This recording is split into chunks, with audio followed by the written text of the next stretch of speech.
तो दोस्तों आज मैं एक्सप्लेन करने वाला हूँ हाल ही में ही रिलीज हुई एक प्राइम वीडियो हॉरर फिल्म को जिसका नाम है रूट नंबर 17, जो कि एक Tamil language horror thriller movie है। मूवी काफी इंटरेस्टिंग है, देखने में काफी मजा आने वाला है और एंड में जो ट्विस्ट है ना वो तो बहुत ही बढ़िया है, आपको देखते ही मजा आ जाएगा। और दोस्तों मैंने गैलोज नाम की एक फिल्म को एक्सप्लेन किया है जो कि 70 लाख में बनी थी, लेकिन उसने कमाए थे 350 करोड़ रुपए, यानी कि आप समझ सकते हैं कितनी बेहतरीन फिल्म है। जल्दी से जाकर उसको देख लेना, उसका लिंक आपको नीचे पिन कमेंट में मिल जाएगा। तो चलिए अब बिना किसी देरी के चलते हैं सीधा वीडियो की तरफ। तो मूवी की शुरुआत होती है दिसंबर 25, 1995 में किसी बहुत ही बड़े से रिमोट फॉरेस्ट को दिखाते हुए, जहां से गुजरती हुई हम किसी कार को देख पाते हैं जिसका अचानक से भयानक एक्सीडेंट हो जाता है। जिसके बाद कहानी आ जाती है दिसंबर 13, 2022 में और हम उसी जंगल में एक अंडरग्राउंड डोर को देखते हैं जिससे कि दो अजीब से हाथ और एक मिस्टीरियस फिगर बाहर आता है और हम जंगलों में यहाँ वहाँ डर कर खुद को बचाने के लिए भागते हुए एक लड़की को देखते हैं जिसको वो क्रीचर फॉलो करने लगता है और इवेंचुअली उस पर हमला कर ही देता है। अब तभी 3 घंटे पहले ही कहानी दिखाई जाती है जहां पर हम किसी जीप को वहां से जाते हुए नोटिस करते हैं जिसके अंदर कोई आदमी था जिसे रोड पर वही मिस्टीरियस फिगर या फिर क्रीचर दिखाई देता है, जिससे कि उसकी कार बहुत ही भयानक तरह से स्लिप हो जाती है और वो बाहर आकर देखता है तो वहां उसे खून मिलता है और अब वहां अचानक से हलचल शुरू हो जाती है जिसके साथ ही उस पर भी हमला हो जाता है। अब फाइनली कहानी 1 हफ्ते पहले से शुरू होती है और हम देखते हैं अंजना को जो कि एक हॉस्टल में रहती है और उसका बॉयफ्रेंड है कार्तिक जिसका बर्थडे आने वाला है। तो वो उसके साथ एक दिन के लिए ट्रिप पर जाने का प्लान कर रही है जहां पर वो दोनों डिस्ट्रैक्शन से बचने के लिए अपने फोन यहीं पर छोड़कर जाते हैं। वो लोग मस्ती मजाक करते हुए आगे चले जाते हैं और पहुंच जाते हैं उसी जंगल में जिसको हमने मूवी की शुरुआत में देखा था, जहां पर वो क्रीचर रहता है और लोगों को खत्म कर देता है। और इस जंगल में शाम को 6 बजे के बाद आना तक बैन है, मतलब कि ये जगह बहुत ही खतरनाक है, वो भी इतनी की अथॉरिटीज को इससे लोगों को दूर रखना पड़ता है। लेकिन यहाँ पर ऐसा क्या राज दफन हो रखा है तो इसके बारे में हम असली पत्तों में जान पाएंगे।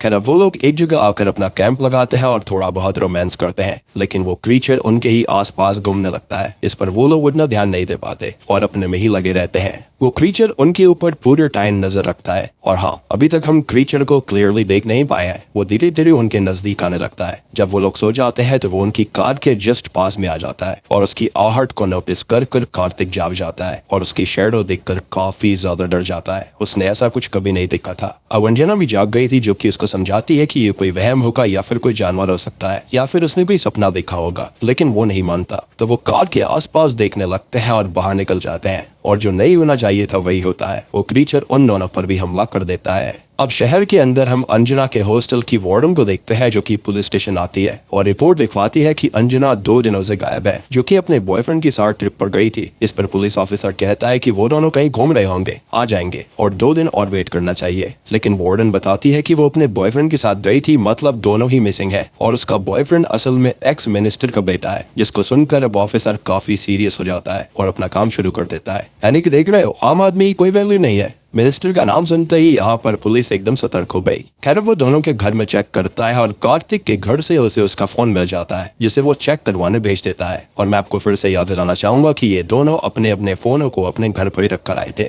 खैर अब यहाँ अंजना की आंख खुलती है तो वो किसी अंडरग्राउंड में थी और कार्तिक उसके पास ही बेहोश पड़ा हुआ था, यानी कि ये लोग अभी जिंदा तो थे। अब वो उसे जगाने की कोशिश करती है लेकिन वो नहीं जागता और वो पानी ढूंढने लगती है जिससे एक टैंक दिखाई देता है, जिसको वो उड़ेलती है तो उसमें से ढेर सारा सड़ा हुआ इंसानी मांस, हड्डियां, खून और बहुत गंदगी निकलती है, जिससे वो बहुत डर जाती है। अब तक कार्तिक भी होश में आ चुका था और वो उसे संभालता है। अब वो दोनों बहुत ज्यादा परेशान हो चुके थे क्योंकि ये जगह उन्होंने पहले कभी नहीं देखी थी और वो यहाँ पर आए कैसे, यहाँ से कैसे जाएंगे, उन्हें कुछ भी समझ में नहीं आता। यहाँ पर इंसानी शरीर के टुकड़े यहाँ वहाँ पड़े हुए थे और काफी डिस्टर्बिंग चीजें यहाँ वहाँ थी जिनसे कि वो लोग बहुत ज्यादा डर जाते हैं। हालांकि यहाँ पर कैंडल्स भी जल रही थी, मतलब कि यहाँ पर कुछ ना कुछ तो रहता है, लेकिन वो क्या है ये देखने तक की हिम्मत उन दोनों में नहीं बची है। अब वो दोनों ही यहाँ से भागने का रास्ता ढूंढने लगते हैं, लेकिन ना कोई रास्ता मिलता है और ना ही कोई जरिया मिलता है जिससे वो बाहर निकल पाए। वो लोग मदद के लिए चीखने चिल्लाने लगते हैं, लेकिन इसका भी कोई फायदा नहीं होने वाला। जिसके बाद में वो बहुत ज्यादा परेशान हो जाते हैं और टूट हार कर रोने लगते हैं। अब रोते रोते तो हालत खराब थी ही साथ यहाँ से निकलने का कोई तरीका पता नहीं चल रहा था। ऊपर से अबू ने कुछ भारी भरकम से फुट स्टेप सुनाई देते हैं जो कि उनकी ओर ही आ रहे थे और अंधेरे कोने से उनकी ओर आने वाले उन कदमों की धीरे धीरे बढ़ती आवाज उन लोगों की रूह को कपा रही थी। अब इसी बीच हम पुलिस ऑफिसर सलीम को देख पाते हैं जो कि अपने असिस्टेंट विघ्नेश के साथ इसी केस को इन्वेस्टिगेट कर रहा था और विघ्नेश कार के टायर प्रिंट से ये पता लगा लेता है कि ये कार कोई बड़ी कार या फिर एसयूवी है और कार्तिक के फोन से ये पता चलता है कि कार कौन सी है।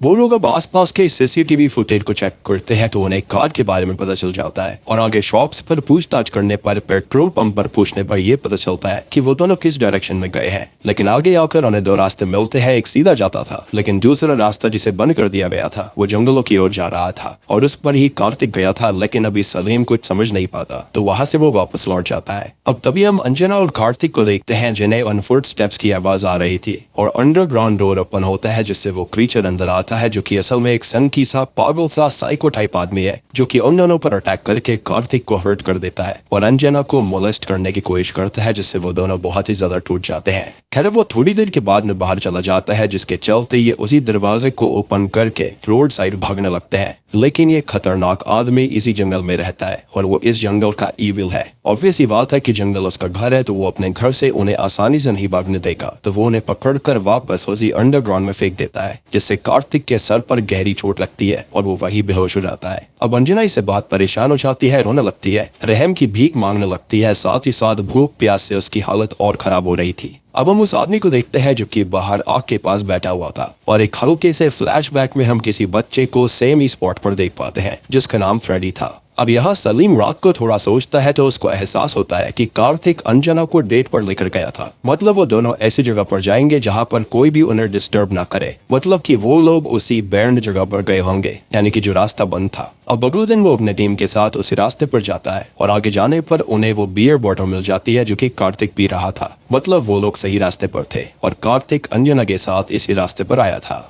अब वो साइको आदमी यानी कि कैनिबलिस्टिक आदमी अंजना के पास आता है और उसे फिर से मोलेस्ट करने लगता है लेकिन अब वो उसे हर्ट करके वहां से भागने लगती है और वो उसका पीछा करने लगता है। दूसरी तरफ सलीम काफी आगे तक आ गया था लेकिन अंधेरा होने की वजह से वो ये कहता है कि उन्हें अभी वापस जाना चाहिए। वो अगले दिन सुबह आकर चेक करेंगे और वो वापस लौट जाते हैं लेकिन एक हल्का सा टर्न लेने पर वो कार्तिक की कार तक पहुंच सकते थे और अगर कुछ पल ही रुक जाते तो खुद अंजना उन तक आ जाती। लेकिन वो वापस चले जाते हैं और यहाँ पर वो आदमी अंजना पर भी हमला करके उसे वापस ले जाता है और मूवी की स्टार्टिंग में दिखने वाली वो लड़की अंजना ही थी। खैर अब सलीम रात को अपना फोन चेक करता है जिसके अंदर उसने पूरे रास्ते का एक वीडियो बनाया था और उसे एक बड़ा सुराग हाथ लगता है तो अब वो अकेले ही अपने जीप से उस जगह पर जाता है। लेकिन अब वो आदमी उसे भी दिखाई देता है और उस पर हमला कर देता है और मूवी की स्टार्टिंग में जिस जीप वाले आदमी पर हमला हुआ था वो असल में सलीम ही था। अगले दिन हम उसी एक्सीडेंट स्पॉट को देखते हैं जहाँ पर प्रेस और पुलिस आई हुई थी और सलीम की जीप तो यहीं पर थी लेकिन वो खुद कहीं मिसिंग है और विघ्नेश उसकी कार चेक करता है तो सलीम की गन भी कार में ही थी जिसे वो अपने पास रख लेता है। खैर अब यहाँ न्यूज से हमको यही पता चलता है कि इस रूट पर मिस्टीरियस हादसे डिसअपीयरिंग्स होती रहती हैं और ये सब शुरू हुआ था 25 साल पहले इंजीनियर जॉन की फैमिली के एक्सीडेंट से। तब से लेकर आज तक ये सब जारी है और अब तक बहुत सारे लोग यहाँ से गायब हो चुके हैं, मारे जा चुके हैं और उस गुफा के अंदर उस कंटेनर के अंदर जितने भी बॉडीज थी और जो भी पार्ट्स पड़े हुए थे वो इस चीज का सबूत था। खैर अब सलीम को दिखाया जाता है जिसे उसी अंडरग्राउंड में हो जाता है और वो यहाँ से निकलने का रास्ता ढूंढता है लेकिन उसे कोई रास्ता नहीं मिलता। साथ ही साथ उसे दूसरी साइड से अंजना के चीखने चिल्लाने की आवाजें आई जा रही थी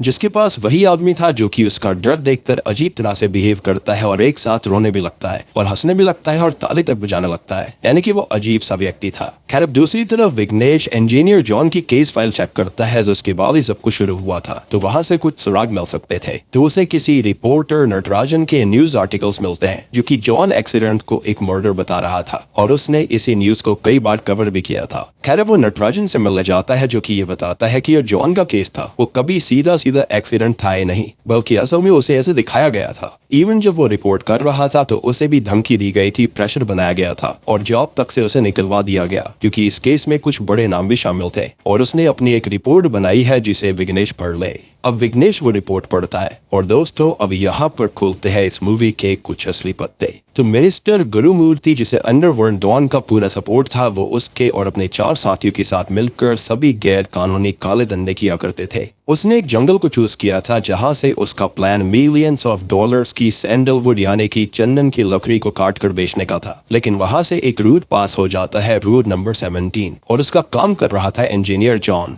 अब गुरुमूर्ति जॉन को अपने साथ मिलाने की कोशिश करता है लेकिन जॉन ईमानदार था तो वो इसके लिए मना कर देता है। यानी कि इलीगल काम नहीं करना है। खैर अब गुरुमूर्ति उसे अपने जाल में फंसाता है और उससे रूट को बनवा लेता है, लेकिन उनका प्लान कुछ और ही था। अब वो जॉन के परिवार के और करीब जाते हैं और एक दिन जॉन के बेटे फ्रेडी का 10th बर्थडे था, जिसका गुरुमूर्ति बहुत ही ग्रैंड सेलिब्रेशन करवाता है। और वहाँ प्रेस मीट में नटराजन भी आया था, जिसे वहाँ गुरुमूर्ति और उसके साथियों के हाव भाव देखकर समझ आ जाता है कि कुछ तो गड़बड़ है। खैर अब रात को जॉन अपने बनाए हुए रूट नंबर 17 से अपने ही घर जा रहा होता है, जिसकी कार का भयानक एक्सीडेंट करवाया जाता है, जो कि डॉन इब्राहिम ने करवाया था गुरुमूर्ति के कहने पर। और गुरुमूर्ति अपने हाथों से उन दोनों को खत्म कर देता है, लेकिन फ्रेडी जंगलों में भाग गया था और जल्दी भागने के चक्कर में गुरुमूर्ति अभी उसे खत्म नहीं कर पाता। लेकिन वो सब कुछ देख चुका था और यही एक्सीडेंट हमने मूवी की शुरुआत में देखा था, यानी कि 1995 में। और वो आदमी जो अभी इस जंगल का ईविल बना बैठा है, कैनिबलिस्टिक बना बैठा है, वो असल में फ्रेडी है, जो कि अपने बदले के लिए जी रहा है। और फ्रेडी यहाँ पर सलीम को खाना देता है और उससे ये कहता है कि ये रूट नंबर 17 उसका है, उसका घर है और यहाँ पर कोई कभी कैसे भी नहीं आ सकता।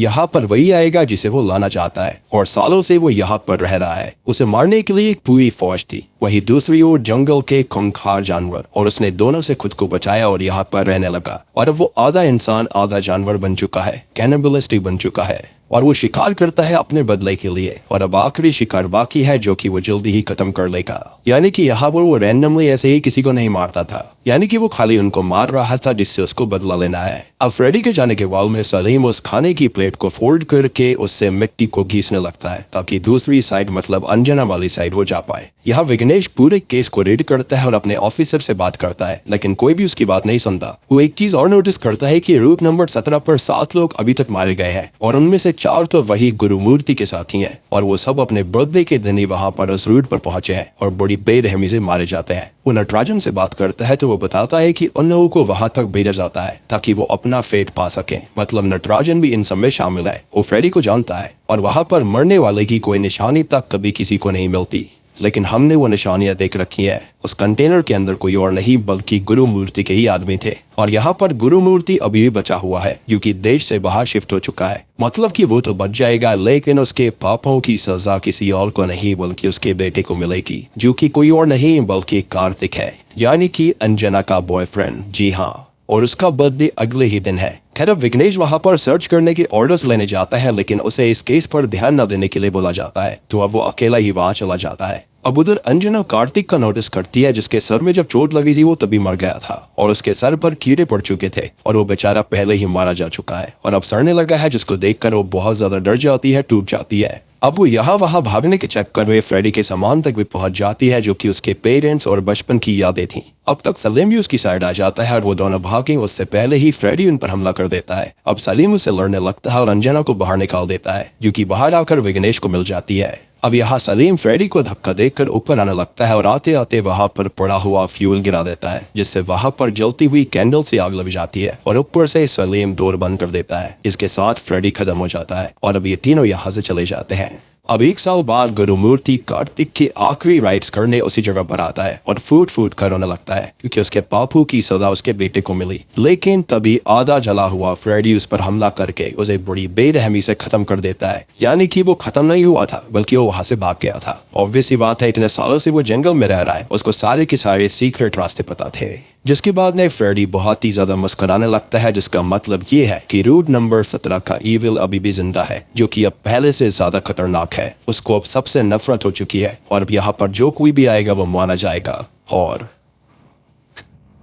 बूम, इसी के साथ में ये मूवी यहीं पर खत्म हो जाती है। तो दोस्तों, ये थी रूट नंबर 17 फिल्म की कहानी। उम्मीद करता हूँ कि आपको पसंद आई होगी। पसंद आई तो वीडियो को लाइक कर देना, चैनल के ऊपर नए हैं तो सब्सक्राइब कर लीजिए। तो मैं आप सबको मिलता हूँ अगली वीडियो